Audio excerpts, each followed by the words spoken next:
One of the defining features of Major League Soccer, and one of the key reasons it remains so competitive, is the salary cap. Like many other sports that have a salary cap, there is a set base amount that each club can use to pay for their squad or roster for the whole season. This amount is further increased by an allocation of GAM, general allocation money, and TAM, targeted allocation money. Plus, there is the matter of designated players whose remuneration can exceed what would normally be achievable within the capped allocation. But how does it all work? In order to understand how GAM and TAM are used, we must first look at the key rule that allows for those big name players, the designated player rule.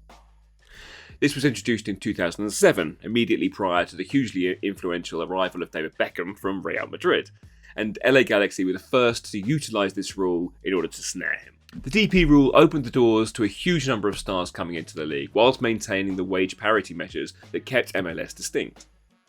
It dictates that teams can use 2 or sometimes 3 players that can be paid more than the annual salary cap would normally allow.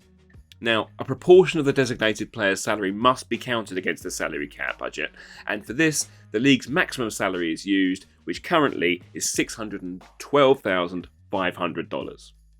However, to encourage investment in youth, if a player is aged 21 to 23, this contribution is $200,000, and below 20, it's $150,000. So, is it 2 DPs or 3? Well, if a club wants to add a third DP, they can pay a tax to the league to the value of $150,000 to enable this, and the cash is distributed amongst all the other teams in the league. Now to those mysterious acronyms of GAM and TAM.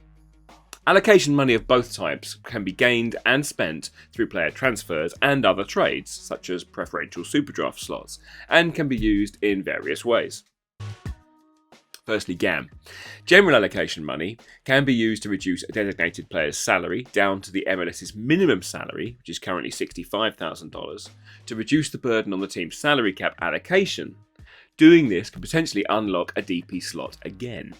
TAM is very similar to GAM and has the same uses, but can also be used to increase a designated player's salary.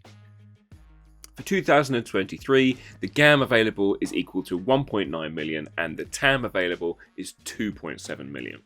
It's important to note there are further exceptions from the salary cap rules for squads, including allowances for academy players, for Generation Adidas players, and for minimum salary players, but we'll get into those another time. That's the basics for now. I'll see you next time.